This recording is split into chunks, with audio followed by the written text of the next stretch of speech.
Главные события уходящей среды 2 апреля в материалах наших корреспондентов. Это итоги дня. В студии Петр Васильев. Здравствуйте. Вот основные темы. В Якутии перед судом предстанет судоводитель, допустивший в состоянии наркотического опьянения столкновение 2 суден на воздушной подушке. Расскажем подробности. В рамках нового нацпроекта, инициированного президентом страны Владимиром Путиным, в алмазной столице ведется строительство аэропортового комплекса. Дружественный визит делегации школьников из Докучаевска в Алдан завершился. Сегодня ребята отправились домой. Узнаем, какие впечатления они забрали с собой. Что наша жизнь? Игра в Якутске. Прошел 8-й чемпионат среди школьников. Что, где, когда. Спортсмены школы плавания «Лидер» продолжили пополнять копилку медалей Нерюнгринского района. Накануне юные пловцы вернулись с 2 крупных соревнований.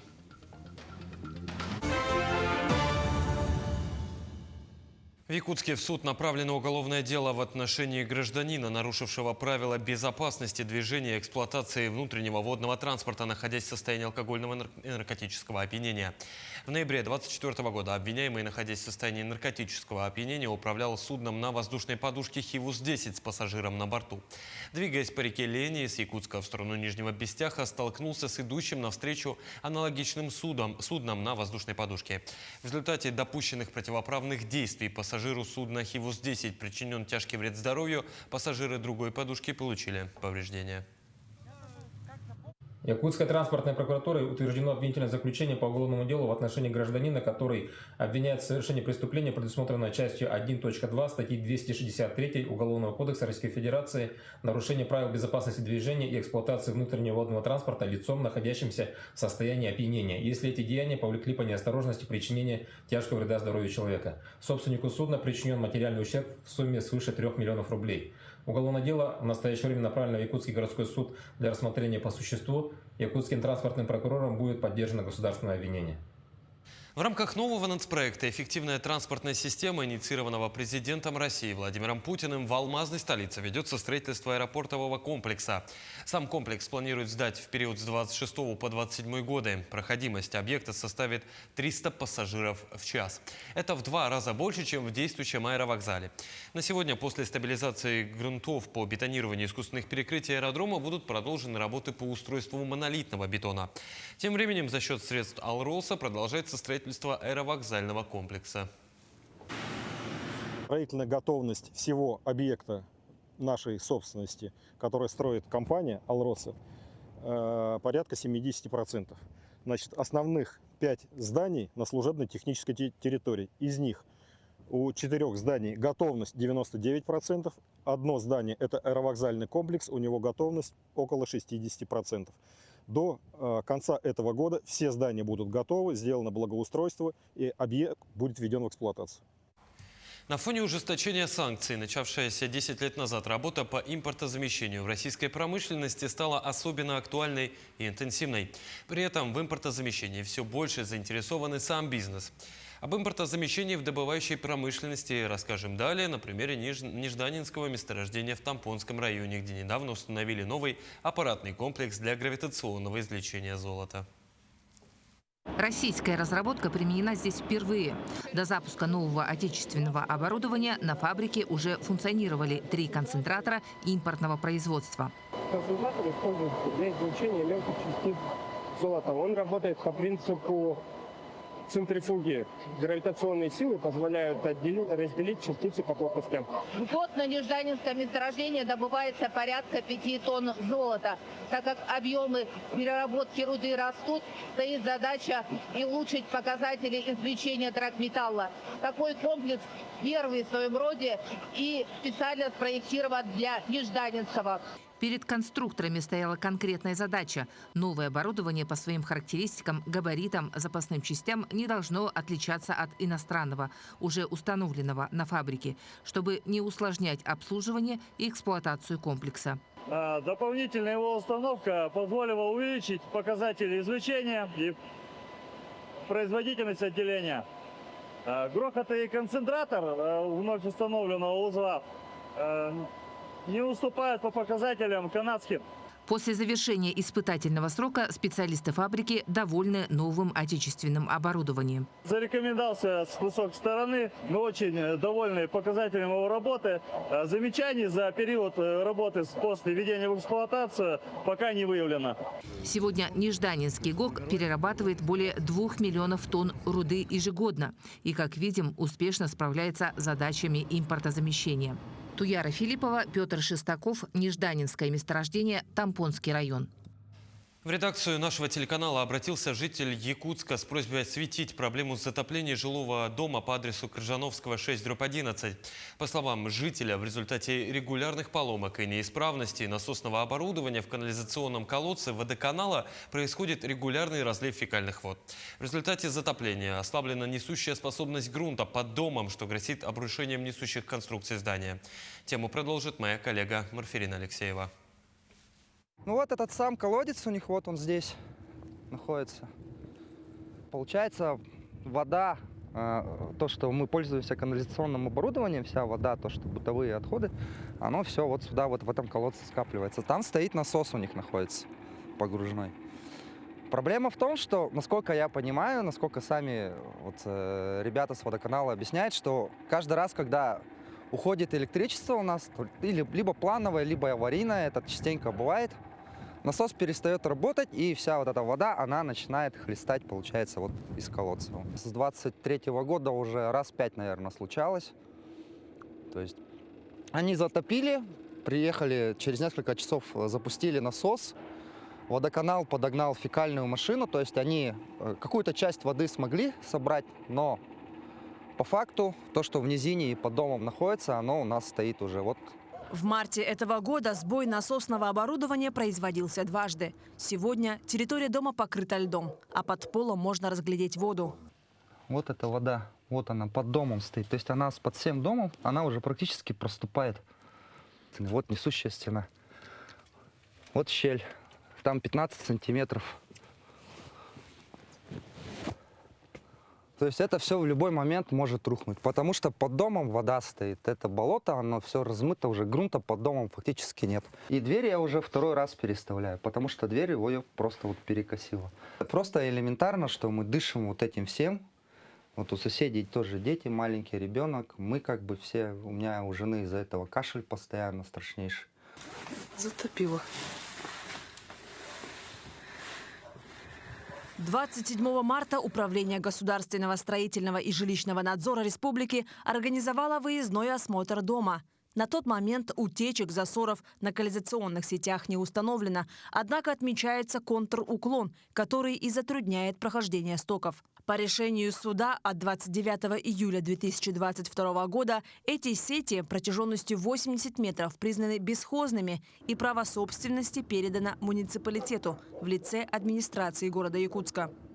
В бюджете города Якутска предусмотрены средства в целом на проведение капитальных ремонтов в сетях канализации в размере 11,8 миллионов рублей. Также средства есть на содержание бесхозяйных и муниципальных сетей в размере 15 миллионов 900 тысяч рублей.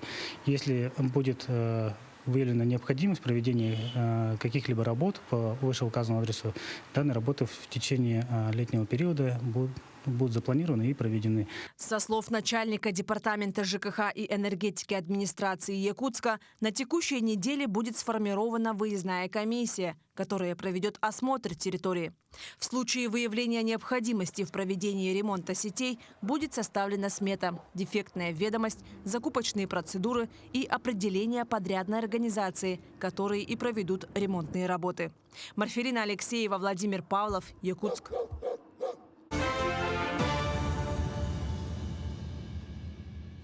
Дружественный визит делегации школьников из Докучаевска в Алдан завершился. Ребята отправились домой. В Южной Якутии они провели неделю, которая, по их словам, стала незабываемой. Летом алданцы ожидают еще одну группу подростков из подшефного города. В свою очередь, гости пригласили хозяев к себе. Все подробности у наших коллег. Преград к общению и взаимодействию нет. Любые расстояния преодолимы, и сложившаяся дружба будет крепнуть. В этом убеждены и гости, и хозяева. Дружеский визит школьников из города Докучаевска подошел к завершению, и на финальной встрече, состоявшейся в актовом зале Республиканской спортивной школы Олимпийского резерва, алданцы, пожелав ребятам легкой дороги, выразили уверенность, что в будущем они встретятся вновь. Конечно же, все представления, я думаю, которые у вас были о нашем севере, они кардинально поменялись. Вы сейчас уже знаете, что такое снег, а это самый большой снег. С нами может конкурировать только Камчатка, наверное, больше никто. Это самые добрые люди, это самые отзывчивые, позитивные, и мы очень рады были вас приветствовать. Летом, по словам главы района Александра Шестопалова, Алдан примет еще одну группу школьников из Донецкой Народной Республики. На прощание представители принимающей стороны вручили ребятам большой торт и сладкие подарки в дорогу. Докучаевцы же пригласили новых друзей к себе в гости. До встречи! Самое главное у вас было это погрузить детство, потому что вы ребята, которые его заслуживают, и именно я думаю, то, что вы когда отсюда уедете, вернетесь в свой дом, у вас частичка Якутии останется навсегда с вами. В Алдане школьники из Докучаевска провели неделю, ставшую для них незабываемой. Самое первое впечатление ребята получили от огромного количества снега. При этом весенний морозец оказался совсем не пугающим. Хозяева предложили гостям теплую одежду. Мальчишки и девчонки с непередаваемым удовольствием попробовали силы в новых занятиях. Впечатление просто нереальные, незабываемые ощущения. Я очень рада, что я здесь побывала.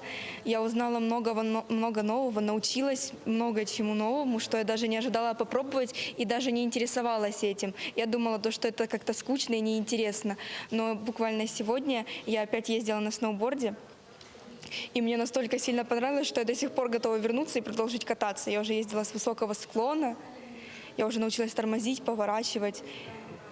Я каталась на лыжах, мне тоже это очень понравилось. Я никогда не ожидала, что это будет настолько интересно и весело. Программа пребывания школьников стала чрезвычайно плотной. Наряду с увлекательным досугом ребята посетили множество интересных мест. Школьники ознакомились с работой золотодобывающих предприятий, побывали в селе Хатыстыр и пообщались со сверстниками. Я побывала в других поселках, в которых нас встретили очень хорошие, добрые, позитивные, открытые люди и мои ровесники. Сегодня мы были в лицее алданском, и там настолько хорошие дети. Я нашла там себе друзей новых по интересам, по общению. Ценным стало взаимодействие с единомышленниками. Алданцы, участники движения первых, рассказали товарищам о реализуемых проектах и наиболее весомых достижениях. В свою очередь, первым Докучаевска тоже было чем поделиться с хозяевами. Мы для себя узнали более подробно, как движение первых работает на большой России, так сказать. Переняли опыт, как они занимаются с молодежью, как они привлекают в свои ряды. И будем этот опыт применять уже у себя в городе. Очень ребята активные, есть к чему стремиться, именно докучаевские. Поддерживаю контакт уже очень плотно. У них это и была, наверное, самая основная задача – поддержать их контакт прямой. Они уже обменялись номерами. И уже, я думаю, после въезда будут дальше продолжать общаться. Напомним, шефство над городом Докучаевском Донецкой Народной Республики Якутия взяла почти 2 года назад. По словам гостей, осознавать себя россиянами особенно отрадно. При России наш город начал расцветать. Прям видно, что он начинает дышать заново. За 8, почти 9 лет войны город завял. А так, сейчас, когда мы вошли в состав России, он начал расцветать, и с каждым днем он все краше и краше. Мне кажется, даже трава зеленее стала. Да, это наша мечта с 2014 года. Мы, наверное, для этого все начинали, и поэтому для нас это, наверное, это исторический момент, это тот день, та дата, то, что мы ждали все это время. С присоединением к России жители новых регионов получили все прописанные в законах права и гарантии. Бесценной же является поддержка человеческая. Ура! Татьяна Вахнина, Сергей Шипачев, Александр Лукин, Алдан. Лучших общественников наградили в День гражданского активиста в Якутске. В ходе торжественной церемонии были отмечены жители республики, внесшие существенный вклад в развитие гражданского общества и реализацию социально значимых проектов. Их работу представили на специальной выставке, организованной в рамках мероприятия.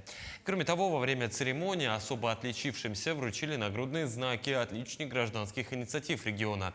Среди них представители различных общественных организаций, волонтерских движений и инициативных групп. В последние годы вообще развитие институтов гражданского общества, оно приобрело очень большие масштабы. Мы отмечаем то, что у нас достаточно большое количество некоммерческих организаций, более 2000 зарегистрировано вообще официально на территории Республики Саха-Якутия. Конечно же, очень большая работа проводится и по линии волонтерства, добровольчества. Это один из таких больших блоков. Что наша жизнь? Игра. В Якутске прошел 8-й чемпионат среди школьников «Что, где, когда». В этом году интеллектуальные состязания приурочили к 80-летию Великой Победы. Этой теме посвятили даже целый блок вопросов. А вот как на них ответить правильно, нам расскажет наш корреспондент Саргалана Неустроева. В зале проведения чемпионата чувствуется напряжение. Еще чуть-чуть и услышишь, как мысли роются в головах у юных знатоков. Несмотря на долгий 5-летний перерыв в проведении игры, она собрала аж 14 команд. Это 84 участников, большинство из которых достаточно опытные, если не опасные игроки. Они, как говорится, умеют зреть прямо в корень. Чтобы это сделать, по моему скромному мнению, необходимо правильно выслушать вопрос и правильно заметить некоторые детали, которые сказаны в вопросе, так как в вопросе всегда есть частичка ответа. В этом-то и кроется секрет правильных ответов на витиеватые вопросы состязания, уверен капитан команды физико-технического лицея Владислав Лебедев. Интеллектуальными играми он увлекся еще в 5 классе. Игра сама по себе интересная, увлекательная, так как вопросы в основном на эрудицию, то есть знания не настолько важны, сколько уметь догадаться до правильного ответа. Как отмечают организаторы игры, в этом году им удалось добиться той же массовости, какая была 5 лет назад. Это еще раз доказало, интеллектуальные состязания среди школьников по-прежнему востребованы и популярны. Дело в том, что вот как раз этот клуб знатоков, там очень сложно туда попасть. А играть хочется, ну если не всем, то многим. И была придумана спортивная версия, когда на вопрос отвечают сразу несколько команд. Ну и чтобы они не послушали друг у друга ответы, вопросы сдаются на бумажках.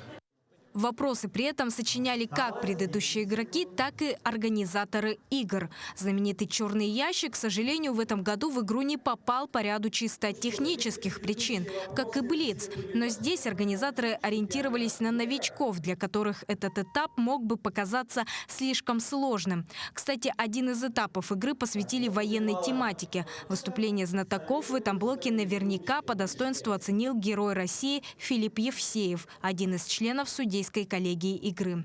Саргалана Неустроева, Иван Сорокаумов, Якутск. С 1945 года ведет отсчет своей истории Якутское художественное училище. В этом году ему исполнилось 80 лет. Оно сохраняет за собой значение единственного в республике учреждения СПО, ведущего подготовку специалистов в области изобразительного искусства, прикладного искусства и народных промыслов региона. Все подробности у Даяны Федоровой.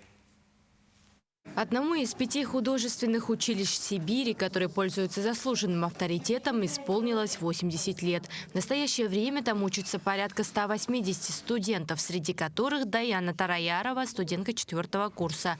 Ее цель – стать художником или ювелиром. Это моя курсовая работа, она сейчас пока в процессе создания. Она была вдохновлена из книги Далан «Глухой Вилюй», племенем Джерикиней. Сама я интересуюсь татуировками и плюс занимаюсь ювелирным делом. Я захотела совместить как-то эти два своих интереса в одно и сделать дипломную работу. Главная гордость училища – его выпускники. Многие из них давно стали признанными мастерами в своем деле. Их работы бережно хранятся в маленьком, но богатом музее училища. Любая работу поднимаешь и сзади там со своей историей. И да, очень много работ музейные с 50-х годов и так далее, там 60-х, очень много косторезных работ хорошего качества, сохраненных сейчас, да, и все именитые мастера, все выходят с нашего училища. В юбилейный год училище по-прежнему не имеет собственного здания. Он занимает весь третий этаж здания, где расположились несколько организаций. Площадь этажа составляет чуть больше 2000 квадратных метров. Для музея декоративно-прикладного искусства уделяет помещение вновь открывающееся в Арктическом центре. Поэтому мы воодушевлены этими фактами. Нам выделило это старое здание Крупской 3/2, получили и своими силами его старое здание восстанавливаем. Да. Художественное училище продолжит и дальше развиваться. В ближайших планах открытие новых мастерских и расширение спектра образовательных услуг, предоставляемых училищем. Даяна Федорова, Илья Сыромятников, Якутск. От учебных аудиторий и мастерских на большую сцену. В Якутске проходит яркий праздник талантов – фестиваль «Победная весна», который ежегодно доказывает, что студенты и преподаватели колледжей и техникумов сильны не только в своей профессии, но и в искусстве. О первом дне фестиваля расскажет Дарья Короленкова.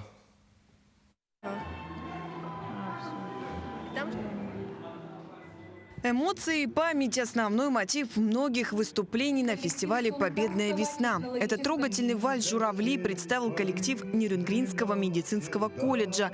Они дебютанты фестиваля и признаются, что на подготовку номера ушло всего 3 недели. Главной задачей было передать глубину чувств, связанных с темой 80-летия Великой Победы, которой и посвящен фестиваль в этом году.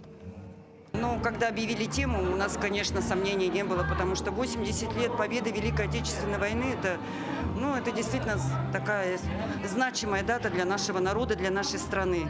И вот мы, преподаватели, вместе со студентами готовились, и сегодня здесь уже выступили. Эмоции переполняют нас, конечно же. Надеемся, что удачно, всем понравилось.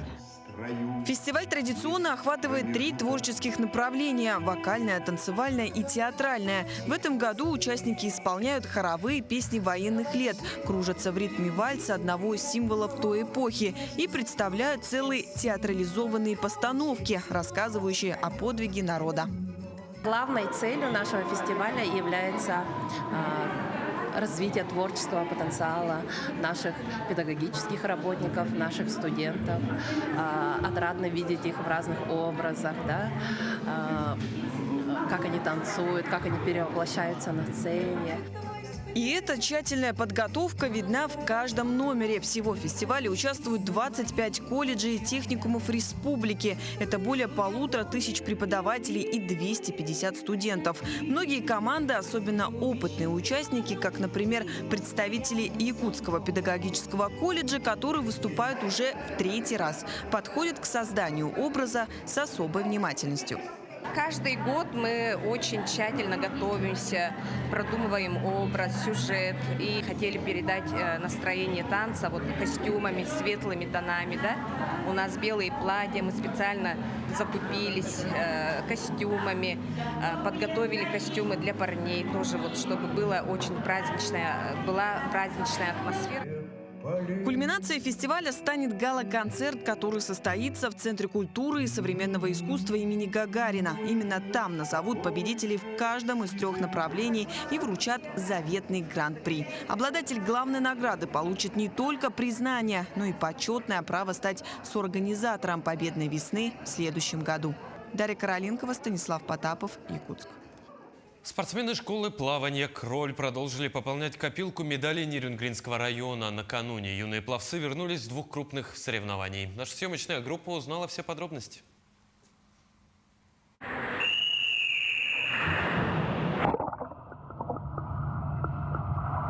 Якутская федерация плавания возрождает свою работу. Так, в Нижнем Бестяхе прошло открытое первенство по плаванию памяти Героя Советского Союза Попова Федора Кузьмича. Воспитанники школы плавания «Кроль» из Нерюнгри очень достойно выступили на этих соревнованиях и пополнили нерюнгринскую копилку медалей. Среди них 4 бронзы, 4 серебра и 4 золота. Дети большие молодцы, мы работаем, мы завоевываем медали для нашего района, для нашего города и дальше только больше. Детям очень нравится плавание, мы делаем все возможное для популяризации этого вида спорта в нашем районе и очень бы хотелось поддержки от нашего района и от нашего города для того, чтобы развивался такой вид спорта, как плавание. Также юные пловцы приняли участие на 8-м кубке Международной школы плавания «Кроль». В соревнованиях принимали участие 280 спортсменов из 13 городов России. В общем зачете команда Нерюнгри стала 5-й. Ну а домой ребята увезли 2 бронзовых медали, 2 серебряных и 5 золотых. На наших занятиях дети осваивают технику плавания, мы работаем на выносливость, на дыхание. Для многих детей наша школа плавания – это уже не просто спортивная секция, а мы стали все очень одной большой семьей. Нас, как тренеров, очень радует уровень подготовки наших детей. Мы постоянно растем, мы постоянно совершенствуемся. Как тренера мы постоянно получаем какое-то обучение новое, чтобы потом дать его нашим воспитанникам. Благодаря современным методам обучения и тренировок ребята постоянно оттачивают свои навыки и совершенствуют технику, стараясь не пропускать ни одной тренировки. И, конечно, мечтают о новых соревнованиях. Мне действительно там очень сильно понравилось, особенно на соревнованиях. И весь адреналин, он очень сильно меня подбадривал. Плавание – это для меня развитие моих способностей и выражение меня. Как я считаю, чтобы участвовать в соревнованиях для спортсмена, это очень важно. Во-первых, это показывает то, чего он достиг, а во-вторых, он показывает все свои способности. В принципе, было немного сложно, но я справилась. Сейчас юные пловцы активно тренируются и готовятся к новым стартам, чтобы вновь достойно представить Нерюнгринский район, завоевав призовые места. Иван Лазаренко, Захар Головин, Нерюнгри. Таким увидели этот день наши корреспонденты. Ну а я с вами прощаюсь. До встречи.